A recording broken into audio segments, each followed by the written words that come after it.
Buen día, ¿cómo están? ¿Todo bien? Me alegro mucho. Vamos al libro de Nehemías. Vamos al capítulo 5 que nos toca hoy. Nehemías capítulo 5.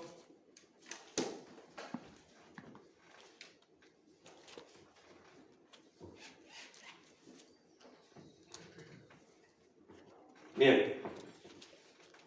Tenemos un capítulo bastante interesante por delante. El pueblo de Dios estaba, ¿se acuerdan?, trabajando en la construcción de las murallas de Jerusalén. Y en el capítulo 4 habíamos visto un poco de la oposición que la gente había tenido y todo el trabajo arduo que ellos tenían que llevar. Bastante a veces incómodo, ¿saben? Porque a veces tenían que trabajar y defenderse al mismo tiempo. El capítulo 4:17 decía que ellos tenían que tener una mano trabajando en la obra y en la otra mano la espada. Estaban llevando realmente una ardua tarea. Y fuimos viendo y vamos viendo que el tiempo va pasando. Todo esto se va a dar más o menos en un lapso de 52 días. Y en el capítulo 3, cuando habló Jorge, también veíamos cómo ellos en conjunto trabajaban en la obra. Así que si todos nosotros estuviéramos viendo la construcción desde afuera, y suponete que todos nosotros hoy estamos a unos 3-4 kilómetros de Jerusalén y vemos hacia allá, automáticamente podríamos empezar a ver que un muro se empieza a levantar, que una muralla se empieza a levantar, y uno diría, qué obra que están haciendo los judíos, qué pedazo de obra, qué increíble lo que están haciendo. Y si nos empezáramos a acercar, veríamos que esa muralla se hace cada vez más grande y que la construcción seguía avanzando. Y uno podría decir, esto debe estar realmente a full trabajando, sin ningún tipo de problema, sin ningún tipo de impedimento. Pero nosotros vimos y venimos viendo con Nehemías, con Esdras también, de que había oposición o no había oposición. ¿Qué opinan? Sí. Siempre, ¿no? Y nosotros siempre hacemos como la comparación de lo que estaba sufriendo el pueblo con lo que muchas veces sufrimos nosotros o lo que muchas veces sufre la iglesia misma, la oposición, que es algo real, cierto, que está, ¿sí? Y que por fuera ataca. Pero hoy vamos a ver otro tipo de oposición, una oposición que es mucho más peligrosa, una oposición que es mucho más sigilosa, que no es una oposición desde afuera, que es una oposición desde adentro. Miren, el problema más grande muchas veces se da desde adentro. Y esto es lo que pasa en el capítulo 5 de Nehemías. Va a haber un problema que va a sufrir el pueblo, un problema quizá del que si nosotros estuviéramos viendo la muralla desde lejos, ni nos enteramos. Si nosotros fuéramos espectadores a la distancia, ni nos enteráramos de lo que estaba pasando en el pueblo. Entonces, si nos acercáramos un poco, y suponete que ya pasamos la muralla, quizá escucharíamos lo que aparece en el versículo 1 de Nehemías. Dice: entonces hubo gran clamor del pueblo y de sus mujeres. ¿Contra quién? Contra sus hermanos judíos. O sea, hubo un clamor en el pueblo contra sus propios hermanos.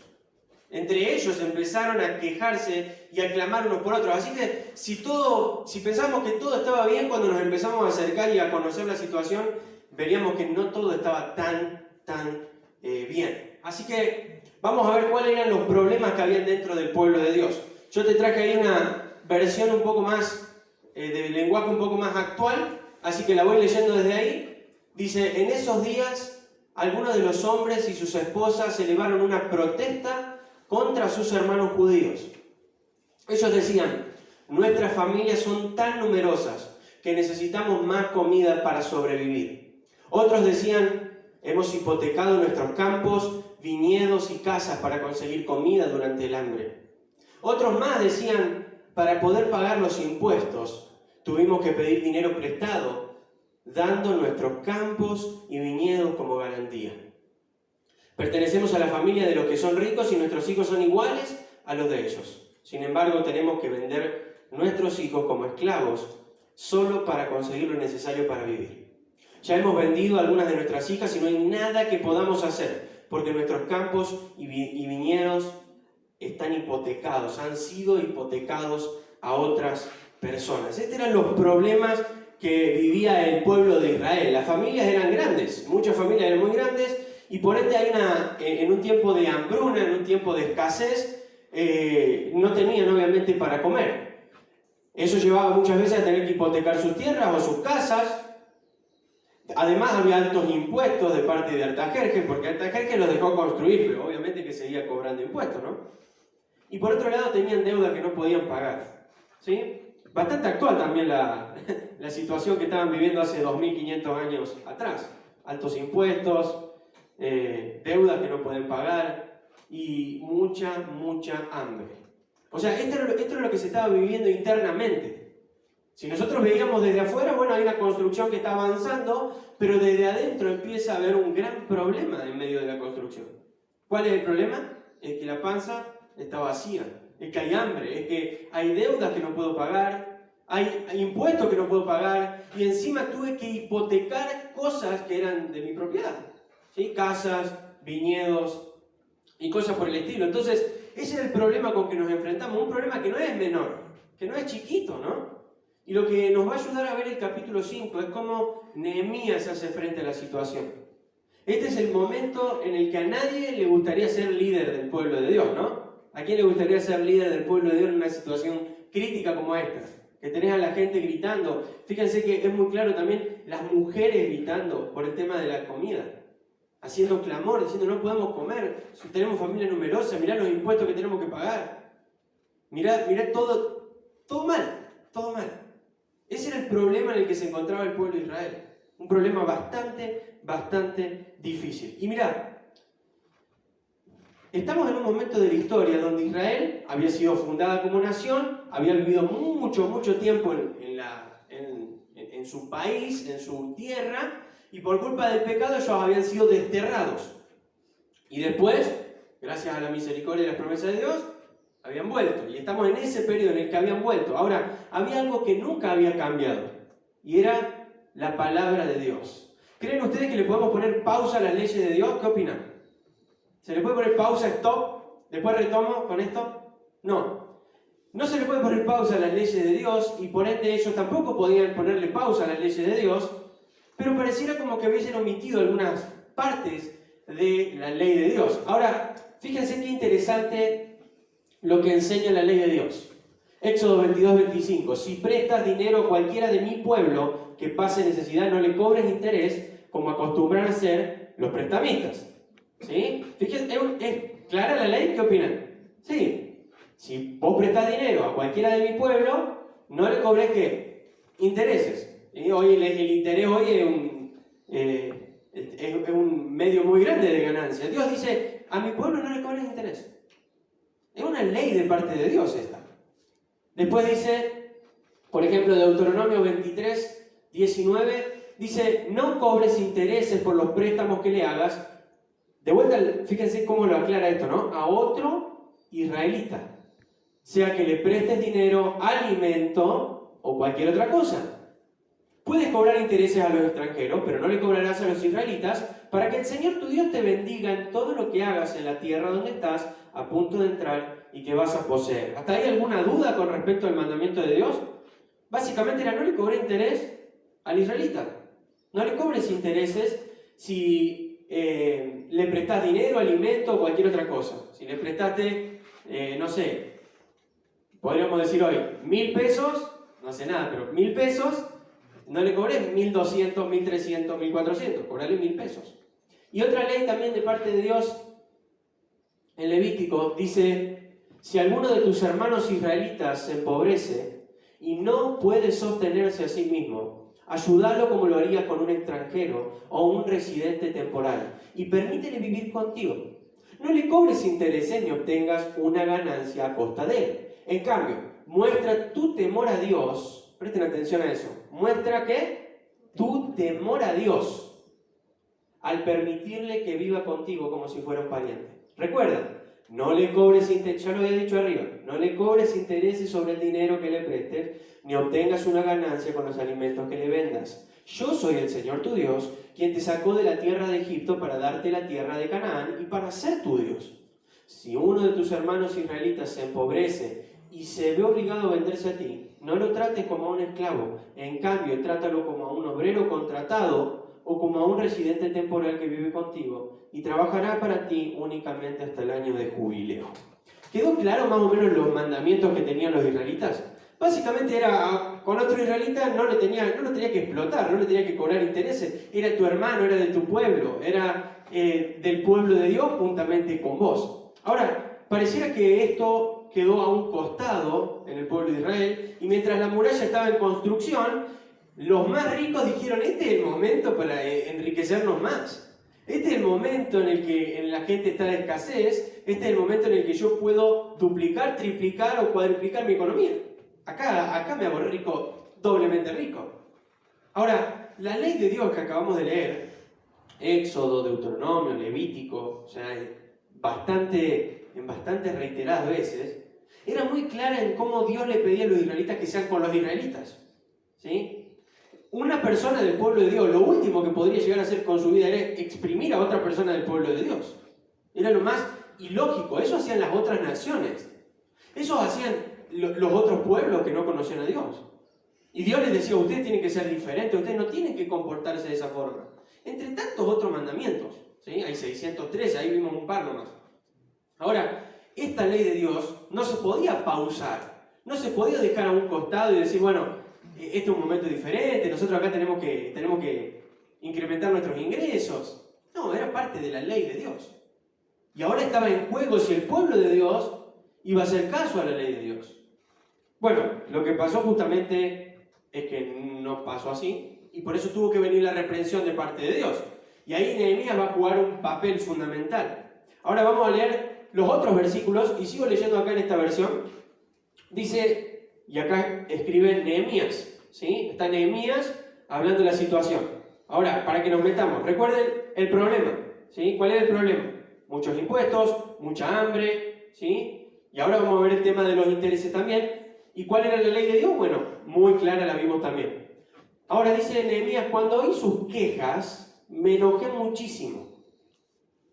Después de pensarlo bien, o en su Biblia puede decir después de meditarlo, fíjense qué bueno que es no actuar impulsivamente, sino meditar la situación, denuncié a esos nobles y funcionarios, o sea, a la gente de más arriba de la pirámide, y les dije, ustedes perjudican a sus propios parientes al cobrar intereses cuando les piden dinero prestado. Entonces, convoqué una reunión pública para tratar el problema. ¿Sí? Nehemías no iba a hacer, bueno, dejemos que esto quede a un costado de la situación. No, Nehemías dice, vamos a tratar el problema. Y entonces dice en el versículo 8, en la reunión, convocados toda la gente, imagínense una reunión como la de hoy, sin distanciamiento, sin barbijo, y está Nehemías ahí, agarra el micrófono, pero esto es fuerte lo que tiene que hablar. Le tiene que hablar a los funcionarios, a los nobles, que estaban haciendo las cosas mal. Hay que estar ahí parado, ¿no? Porque siempre el que dice las cosas como son es al que más mal miran.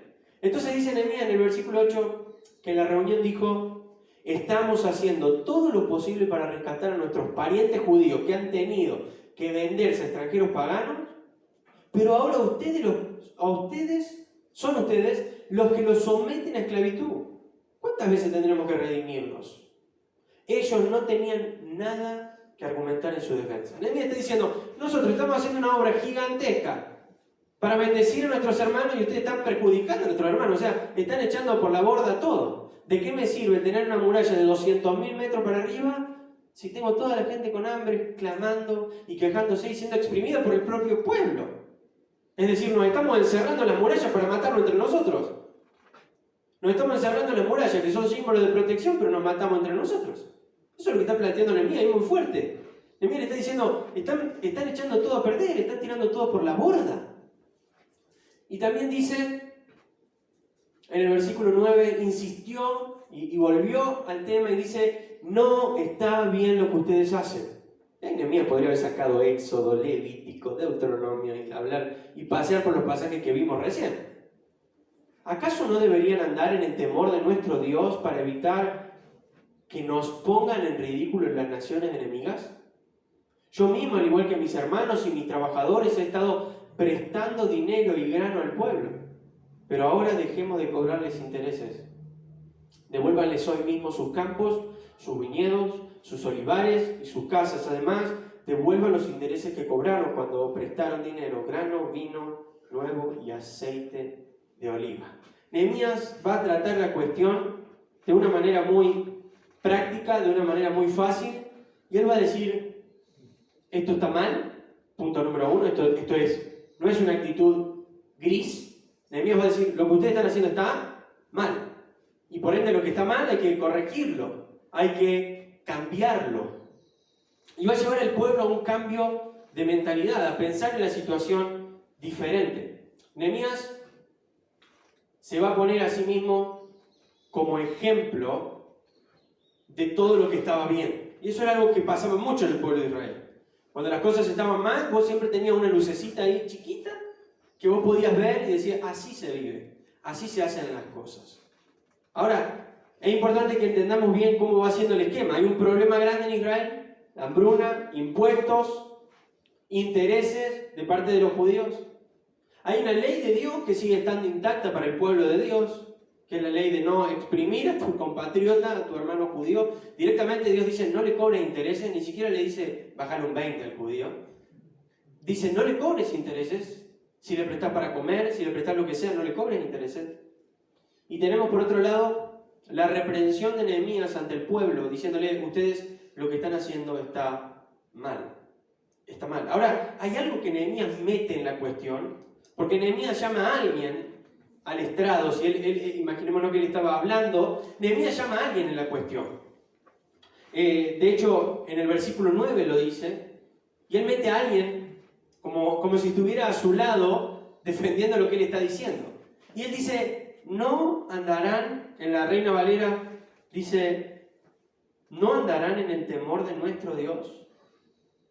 O sea, mete un tema ahí, medio teológico, medio de enseñanza fundamental, que era como lo que estaba englobando todo lo que estaba pasando.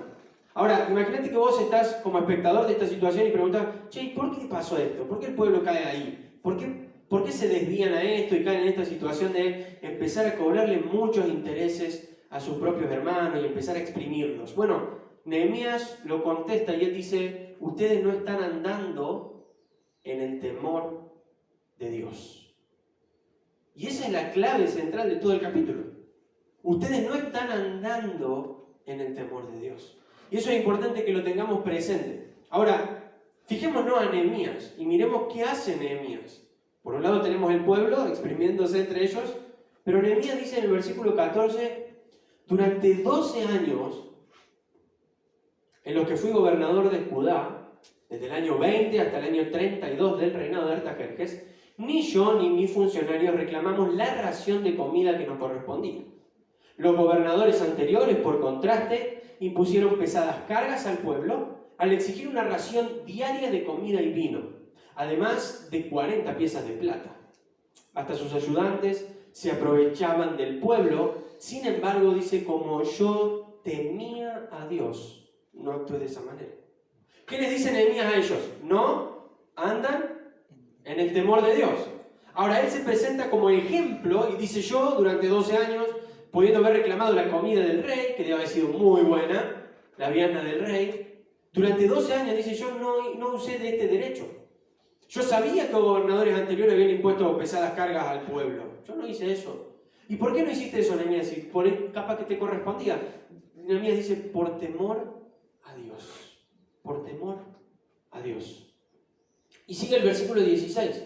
Y él dice, también me dediqué a trabajar en la muralla. Pero Nehemías era gobernador, él podría haberse sentado a un costado y, vamos muchachos, y empezar a dirigirlo. Y Nehemías se puso a la par y dice, yo trabajé en la muralla, me negué a adquirir tierras. Además exigía a todos mis sirvientes que dedicaran tiempo a trabajar en la muralla. No pedí nada. Aunque con frecuencia daba de comer, ¿a cuántas personas daba de comer? Nehemías, mirá. 150 funcionarios judíos en mi mesa, sin contar los visitantes de otra tierra. Tenés que alimentar 150 bocas, ¿no? Imaginémonos el gasto que lleva eso. También dice el 18, las provisiones que yo pagaba todos los días incluían un buey, todos los días, un buey, 6 ovejas o cabras selectas y una gran cantidad de carne de ave. Algunos iban más cerca de la oveja y otros iban con las aves, ¿no? Además, cada 10 días necesitábamos una abundante provisión de toda clase de vino y sin embargo rehusé exigir la ración que me correspondía como gobernador porque el pueblo ya tenía una pesada carga. Y Nehemías muestra un ejemplo increíble. Todos nosotros hubiésemos hecho todo lo contrario, me parece, ¿no? Porque era una oportunidad clave para que él pueda empezar a, ¿a qué tiene 15 hectáreas y está trabajando en esta parte de la muralla? Mira, no tiene cómo comer. Dame las 15 hectáreas y tenés comida por 2 o 3 meses. ¿Te parece? ¿Y sabés cómo la gente podía empezar a incrementar su economía, ¿no? Su capital. Y los intereses, bueno, mira, yo tengo estos granos, pero después necesito el triple. De acá a 6 meses. Mira, págalo como pueden, ahora 12 o ahora 18. Y era la oportunidad clave de muchos donde ellos podían empezar a enriquecerse. Nehemías dice, acá estamos errando mal, estamos perdiendo de vista el objetivo. Qué feo que es cuando se pierde de vista el objetivo, que te llenes de plata. Nehemías está diciendo, miren cómo estamos conduciéndonos nosotros, que somos los gobernadores, que podríamos estar pidiendo comida del rey, no estamos pidiendo nada. Estamos trabajando a la par de ustedes en la muralla. No le cobramos intereses a las personas, le damos de comer a las personas. De hecho, dice Nehemías, yo alimento, mi mesa es chiquita, 150, más grande que la de Pepe, con la familia. 150, imaginémonos qué familión, porque muchos funcionarios estaban con él, entonces él lo tenía que alimentar. Y ahí venía el buey todos los días, y las 6 ovejas todos los días. Y comían, comían bien, por lo menos. Pero es interesante cómo Nehemías presenta su vida al pueblo diciendo, miren cómo estoy conduciéndome yo. O sea, no es imposible vivir de una manera que agrade a Dios, porque yo lo estoy haciendo. Y es lindo porque cada vez que alguien hace la voluntad de Dios, cada vez que alguien vive como Dios pide, le está mostrando al mundo o a los demás de que es posible vivir como Dios pide. Entonces Nehemías se presenta como una prueba viviente de que sí se podía agradar a Dios. No es que era una situación extrema donde ellos estaban, yo soy obligado a reventar los intereses. Y Nehemías defiende su causa diciendo, yo por temor a Dios. Y ustedes no están andando en el temor a Dios. Ahora, el capítulo ahí termina y nosotros ya vimos todo este pantallazo y nos podemos quedar con esta idea y uno podría pensar qué es andar en el temor de Dios. Porque eso es lo que Nehemías dice. Algo que pasa a veces en la Biblia es que te dice algo pero no te lo explica bien. Tenés que ver ampliamente en toda la Biblia su significado. ¿Qué es andar en el temor de Dios? Una vez un hombre que estaba estudiando sobre el tema dijo que a veces podemos confundir un temor servil o el temor que puede tener un esclavo al temor que puede tener una persona dentro de una familia, un hijo, por ejemplo. El temor servil puede ser el miedo que tiene el esclavo de volver a comerse un latigazo porque era lo que esperaba todos los días, y cuando viene el amo, automáticamente su espalda ya se va encorvando, ya se va preparando para el látigo del amo. Y tiene temor de su amo, porque el amo sabe lo que le va a dar. Ahora hay un temor familiar que es diferente a este miedo al azote, que es el temor que un niño puede sentir por su padre. Cuando sabe que hizo algo que está mal, y viene el padre y le dice, pasa para allá. No, pasa, no te voy a hacer nada. Y todos sabemos cómo termina la historia, ¿no? Pasa y pasa de todo. Pero ese niño tiene un temor por su padre. Él ha fallado, él ha deshonrado a la persona que es su fuente de provisión, su fuente de amor, su fuente de abrazos y consuelo. Y es muy diferente ese temor de un esclavo, que es ese miedo que ya te lleva a vivir asustado porque conoces el látigo. Ahora, cuando la Biblia dice que nosotros tenemos que temer a Dios, no está hablando de un temor a ese miedo al látigo. Ahí viene Dios, me va a castigar de vuelta. Y ahí viene Dios y me va a castigar de vuelta. ¿Saben que hay mucha gente que vive así? Totalmente asustada de Dios. Y acá viene Dios de vuelta. Y otra vez Dios a pegarme. Y es como si Dios apareciera para pegar nomás. Y a veces nos podemos esclavizar a eso. Y el Dios del látigo. Y ahí viene Dios de vuelta. Y nosotros mismos nos castigamos y nosotros mismos nos tiramos al suelo y nosotros mismos nos amargamos y pensamos que la relación que tenemos con Dios es así, una relación de látigo. Es como que Dios aparece solamente para pegar. Quizás porque tuvimos un padre así. Quizás porque alguien nos crió así. Quizás porque vimos una situación así. Vos siempre apareces para pegar. Y a veces pensamos que el temor a Dios es así. Dios está para pegarme. Y ese es el temor servil al que nosotros tenemos que hacerle a un lado. Dios no está para pegarte. Dios no es el Dios que aparece solo para pegar.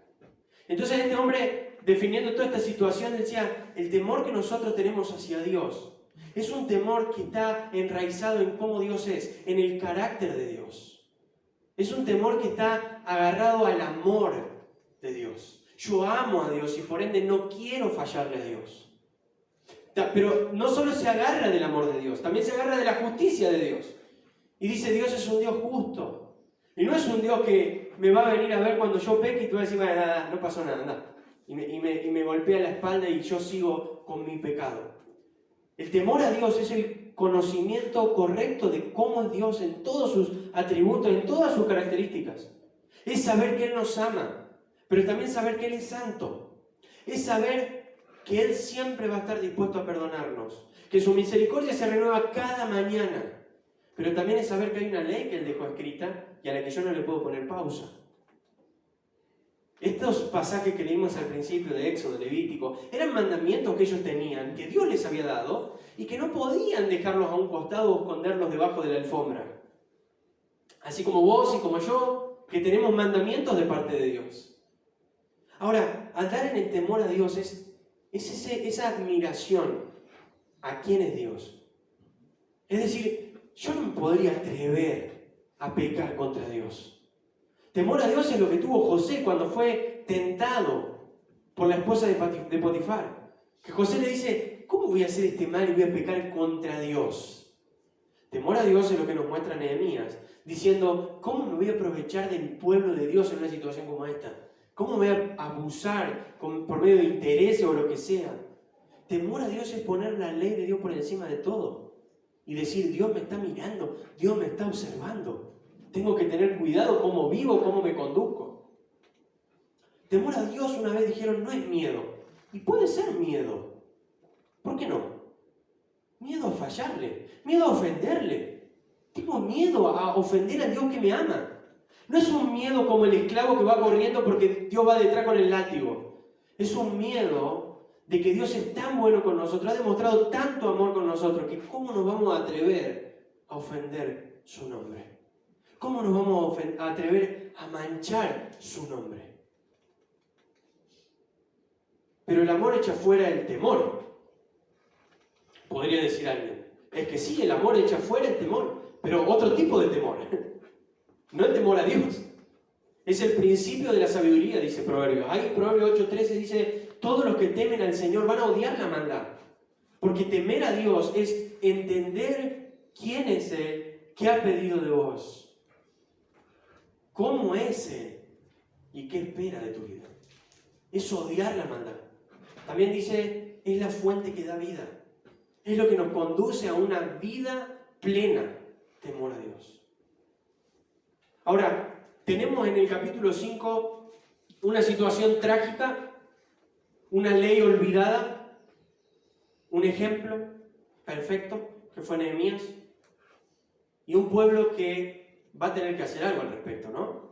Algo va a tener que hacer. Y el capítulo nos va a mostrar que el pueblo tuvo una actitud, ¿sí? Y ahí vamos a ir a los versículos que me salté. Y vamos a terminar con estos versículos.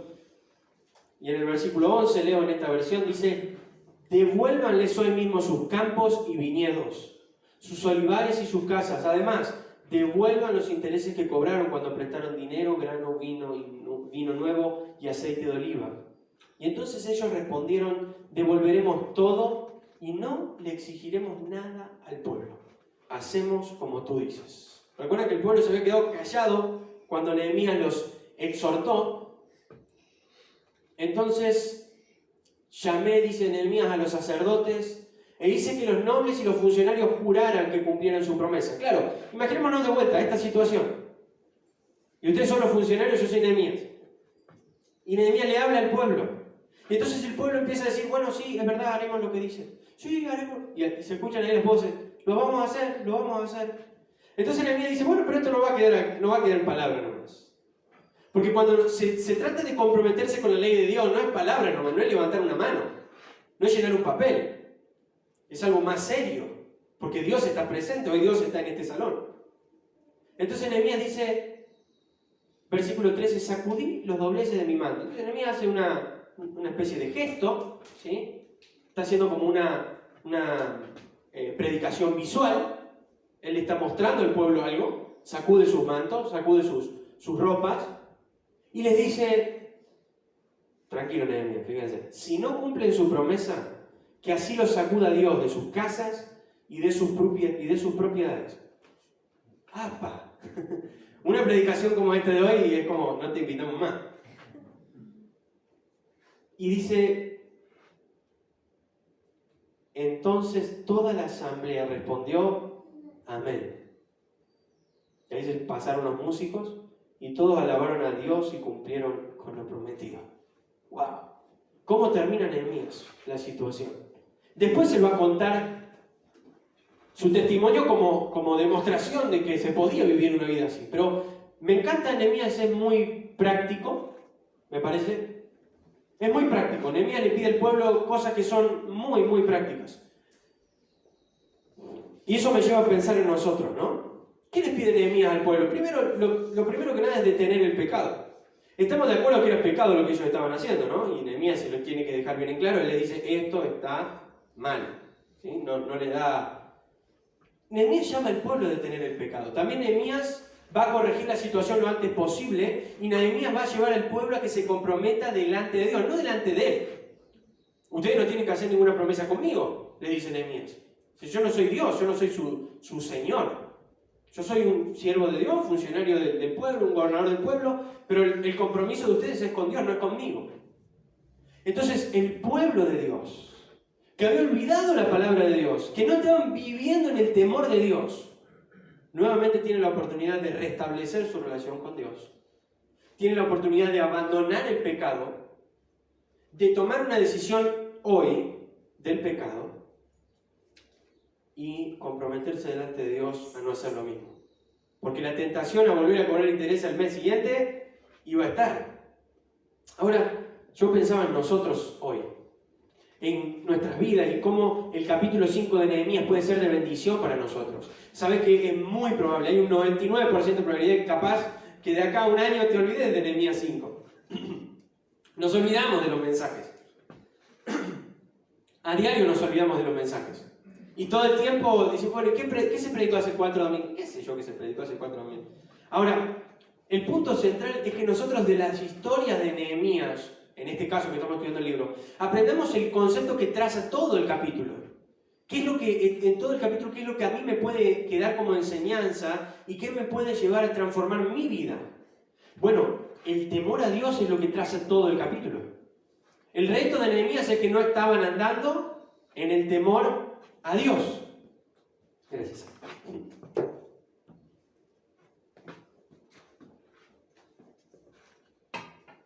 Ahora sí.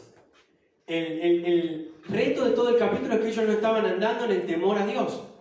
El ejemplo que Nehemías pone es, yo lo hice por temor a Dios.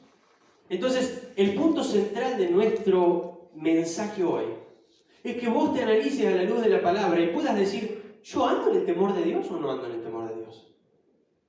Mi vida puede ser caracterizada como una vida que anda en el temor de Dios. ¿O hay cosas en mi vida que yo puedo dejar a Dios a un lado y hacerlas? Porque eso es lo que habían hecho los judíos. Es como que en este tema de los intereses, no, Dios que no, Dios no sé qué opinará Dios, podría decir un judío, ¿no? Bueno, era muy claro, los pasajes estaban en muchos lugares. Y a veces nosotros hacemos eso con cosas, no, el carácter, no, déjalo ahí, el enojo, no, la falta de perdón, déjalo ahí encostado. Las mentiras, bueno, ¿quién no dice una mentira? Y tenemos cosas en nuestra vida que, ¿saben lo que hacemos? Las dejamos a un costado. Todos, ¿no? Todos nosotros. Las dejamos a un costado y decimos, no, en esto no. Y pensamos que Dios no está al tanto de esas situaciones o que Dios no está presente en todas esas situaciones. Y nos olvidamos de andar en el temor de Dios. Fíjense que el temor a Dios, Nehemías lo describió como un camino, no como una actitud solamente. Es un camino. Él dijo andar en el temor a Dios. Es conducirse diariamente sabiendo que Dios está presente, sabiendo que Dios me pide obediencia, sabiendo quién es Dios. A lo largo de la historia de Israel, Israel fue caracterizada por un pueblo que no temió a Dios. Entonces, no temía a Dios. ¿Saben? El pecado ingresó en la humanidad porque el hombre y la mujer no temieron a Dios. Dios, ¿quién me va a castigar por comer un fruto del árbol? Iba a decir una manzana. ¿Por comer un fruto del árbol? ¿Qué de Dios? El primer pecado entra porque no hay temor de Dios. Por eso el temor de Dios es el principio de la sabiduría. Es por eso que cuando se describe a una persona que no tiene a Dios, la Biblia dice, no hay temor de Dios delante de sus ojos. ¿Cómo está tu vida hoy con el temor de Dios? ¿Vos sos una persona que teme a Dios? Capaz que no estás exprimiendo a nadie con intereses. Y eso es lo que pasó en la historia, eso queda al margen de la situación. El punto es, ¿cómo es tu vida en el temor a Dios? ¿Vos andás en el temor a Dios? ¿Te conducís temiendo las leyes de Dios? No, mira, yo no hago esto porque esto Dios dice que está mal. Bueno, pero no importa un poco. No, es que Dios dice que está mal. Y yo obedezco a Dios. Nehemías podría decir, no importa qué cargo tenga yo, no importa la situación que esté viviendo el pueblo, esto está mal, y si está mal desde que Moisés lo escribió, está mal desde que el hombre se creó, y va a estar mal hasta que Cristo vuelva. Porque las leyes no se pausan, porque las leyes no se omiten, son leyes de Dios. Entonces, nosotros podemos tomar actitudes o conductas en nuestra vida, a lo largo de nuestra vida, en las que nosotros esquivamos ciertas cosas y no tememos a Dios, no andamos en el temor de Dios. Y eso deshonra a Dios, eso desagrada a Dios. Vos que estás ahí sentado, a mí me toca ahora estar parado, después voy a estar sentado en cualquier momento, pero no nos agradamos en última instancia a nosotros, agradamos a Dios. No tenemos que temer a los hombres, tenemos que temer a Dios. Tenemos que saber quién es Él, cómo nos pide que vivamos, las cosas que tenemos que cambiar.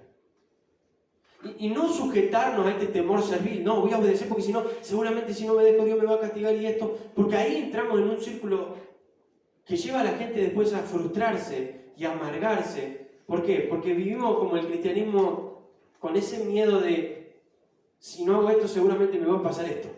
Si hago esto seguramente... Y estamos pensando la vida más que viviéndolas. Y yo quiero invitarte a que vos puedas pensar en que Dios te pida a vos una vida de temor a Él, reverencia a Él. ¿Saben? La palabra que se utilizaba en el idioma original es una palabra casi imposible de traducirla a nuestro idioma y que signifique lo mismo que significaba para ellos. Porque era una palabra muy profunda. Era reverencia, era respeto, era temblor. Muchas veces era asombro de la majestad de Dios. Eran muchas cosas. Andar en el temor a Dios. Y yo me preguntaba, ¿vamos a vivir una vida en el temor a Dios? Está bien, Nehemías 5 va a pasar. ¿Y qué pasaba en Nehemías 5? No, ni me acuerdo, vamos a decir de acá un mes. Pero el punto es, ¿yo me comprometería a andar en el temor de Dios? Bueno, Nehemías fue 3 pasos que dijimos. Él instó al pueblo a abandonar el pecado, a tomar una actitud de compromiso, de cambiar la situación y a comprometerse no delante de Él, sino delante de Dios. Y Nehemías hasta pronuncia un juicio. Nehemías se sacude los vestidos y les dice, así les pase a ustedes, a sus casas, si ustedes no cumplen. Nehemías medio como que estaba enojado. De hecho, lo vimos en el versículo 6, dice me enojé, después en el 7 dice medité. Es como que estaba ahí tratando de contener la situación porque realmente lo superaba ver la situación. Él veía cómo el pueblo de Dios se estaba destruyendo entre ellos. Cuidado, dijo el apóstol Pablo, de no comerse entre ustedes y devorarse entre ustedes. Y Nehemías, en una situación de líder, se pone ahí como profeta, como pastor, como mensajero de Dios y dice, esto ustedes se tienen que comprometer delante de Dios. Tienen que abandonar el pecado. Tenés una viña, una casa, lo que sea. Imagínate, tenías 20 hectáreas, bueno, tenías que devolverla. No es, tomate, devuelvo el celular. Tenían que devolver tierras, casas. Tenían que dejar de cobrar intereses. No era un poquito lo que ellos tenían que modificar. No, era algo serio, era algo grave. Y delante del pueblo y delante de Dios, toda la asamblea dijo amén. Como diciendo, así sea. que pase lo que Nehemías está diciendo. Y cada persona que ha estado sentada en esa asamblea o parada ha tenido que decir, bueno, Dios, yo voy a tomar la actitud y el compromiso, voy a tener que ahora salir de la asamblea, irme a casa y buscar la llave, podríamos pensar, y ir a buscar a la persona a la que le saqué el campo y le tengo que dar el campo. Y otro tenía que ir a buscar a la persona a la que le sacó el viñedo y ir a devolverle el viñedo. Imagínense la situación y todo lo que se vivió ahí, ¿no? Y qué lindo para la gente que estaba clamando en el versículo 1. Las mujeres que tenían muchos hijos, familias grandes que no tenían para comer, ahora tenían el viñedo. Ahora no tenían que estar preocupados por esas grandes tasas de interés que tenían que pagar en todo el año. Y de repente caía un hombre, tocaba la puerta, hola, ¿cómo andás? Vengo a devolverte la viña. ¿Qué? Sí, vengo a devolverte la viña. ¿Cómo la viña? ¿En serio? Y ahí toda la felicidad que la palabra de Dios no nos cuenta, pero seguramente pasó. Y si esa persona que recibía de vuelta su viña le preguntaba a este hombre, ¿por qué me estás devolviendo a la tierra? ¿Qué respondería el hombre? A ver, ¿quién se le ocurre? Porque temo a Dios. Mira, la verdad que hice las cosas mal. Mira, la verdad estuvo muy mal lo que hice y en contra de la ley de Dios que decimos creer. Estamos laburando acá en la muralla porque Dios nos mandó, pero yo estoy haciendo también cualquier cosa.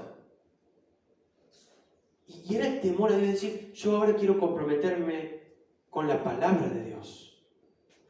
Porque Nehemías los instó a comprometerse con Dios. No que yo no tenía que decir, no, pasa que bueno, Nehemías se puso en malo y bueno, me estaba obligando a esto. No, era yo tengo que agradar a Dios, tengo que obedecer a Dios, tengo que hacer esto para obedecer a Dios. Y así cada uno de los funcionarios, tapando sus huecos, arreglando sus pecados. Y con nosotros hoy es igual. Cuando Dios habla a tu corazón, cuando Dios te muestra el pecado en tu vida, cuando Dios trae la luz a cosas que vos hacés que están mal, no casi mal o un poco mal, y que son pecado, porque Dios las llama pecado. Nosotros tenemos que tomar una actitud de decir, yo quiero andar en el temor de Dios. Yo quiero empezar a temerle a Dios, no a creerle solamente, no a cantarle solamente, sino a temerle. Y andar es un camino de lunes a lunes, 24 horas, temiendo la presencia de Dios, sabiendo que Dios está en tu vida, que Dios va dentro tuyo por el Espíritu Santo, que Dios ve y sabe cada palabra, pensamiento y cosa que haces. Una de las cosas que Nehemías lo llevaban a disgustarse es que a él le ponían mal ver al pueblo de Dios viviendo como los que no son el pueblo de Dios. Y cuando nosotros dejamos de temer a Dios, no hay ninguna diferencia entre vos y un incrédulo, salvo que te sentás en un salón los domingos. Cuando nosotros no tememos a Dios, ya no hay más diferencia. Porque el temor a Dios es el principio de todo lo bueno que le podemos hacer a Dios. Y Hebreos dice 12:28, ya que estamos recibiendo un reino inconmovible. Y yo me lo imaginaba a Nehemías diciendo, ya que estamos recuperando una ciudad hermosa, pero nosotros estamos recibiendo un reino que es el cielo eterno, seamos agradecidos y agrademos a Dios, adorándole con santo temor y reverencia. Fíjense lo que dice el escritor, ya que, como diciendo, ahora que estamos por recibir algo inmenso, bueno, conduzcámonos como eso que vamos a recibir. Nehemías podría haberle dicho al pueblo, estamos volviendo a nuestro lugar, estamos volviendo a nuestro país. Che, mínimo temamos a Dios. Dios nos está trayendo de vuelta, mínimo temamos a Dios. Y Hebreos, hablándole a la iglesia, dice, ya que nosotros estamos recibiendo un nuevo reino, una nueva ciudad, un cielo eterno, bueno, seamos todo el tiempo agradecidos. Bueno, agrademos a Dios. Y da la forma, adorándolo con temor y con reverencia. Y qué lindo es que toda tu vida sea caracterizada por una vida de temor y reverencia a Dios. Y me da casi lástima me da Nehemías cómo termina. Y acá empiezan una serie de algunos acuérdate. Hay 4 acuérdate que dice Nehemías. Y termina el versículo del capítulo 5 de Nehemías. Versículo 19. Acuérdate de mí para bien, Dios mío, y de todo lo que hice por este pueblo. Nehemías ahí como diciendo, Señor, vos sabés cómo yo me conduje. Vos sabés lo que yo hice, acordate de mí. ¿Qué opinas? ¿Se habrá acordado Dios de Nehemías?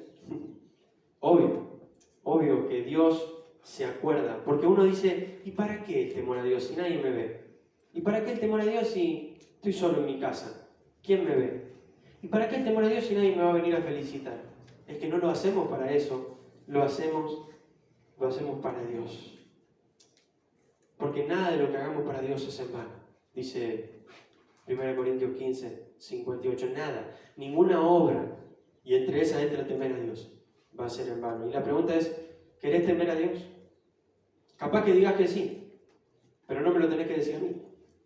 Capaz que digas me comprometo, pero no te tenés que comprometer conmigo, ni con un pastor, ni con nadie. Te tenés que comprometer con Dios. Y Dios te llama hoy a decir esto, tenés que temerme. Tenés que temerme a mí. Hay pecado, el del pueblo, bueno, los intereses, pero ¿cuál es el tuyo? Hay conductas que están mal, porque la Biblia dice que están mal, son pecados. ¿Cuáles son las tuyas? Yo no te cuento la mía porque después hay otro turno. Pero hay cosas que están mal en nuestras vidas, ¿no? Dios sabe, y Él te las muestra claras. ¿Vas a andar en el temor a Dios? ¿Vas a decir, Dios, yo quiero temerte realmente? Y no tenerte como un amiguito al que le pido cosas, sino como el Dios todopoderoso que sos, al que yo le temo. ¿Cómo me voy a atrever a fallarte? ¿Cómo me voy a atrever a deshonrarte? ¿Cómo me voy a atrever a fallarle al Dios que me rescató?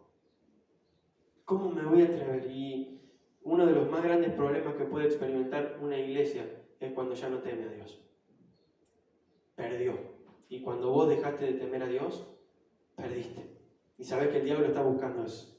Por eso trae a poco. Y el pecadito, uno más, dos más, hasta que ya te insensibilizaste. Y ya no temes a Dios. Ya pecaste y bueno, no importa qué pasa. Uno más, uno menos. Y cuando perdiste el temor a Dios, perdiste todas las oportunidades de obedecer, de agradar y de honrar al Dios al que seguís. ¿Vas a temer a Dios? Yo no me voy a sacudir la ropa, no me animo a tanto, pero sí a decirte de que Dios espera nuestro compromiso con Él, nuestra seriedad con Él. Dios no juega con nosotros, no juega a ser Dios. Él pide que nosotros nos tomemos su compromiso, su vida en serio. Así que vamos a terminar orando. Y lo mismo, hoy estamos en una asamblea. Esto es una asamblea de hermanos, de cristianos. Si estamos acá es porque profesamos que creemos en Jesús, que creemos en Dios. Somos una asamblea, somos la asamblea de Dios.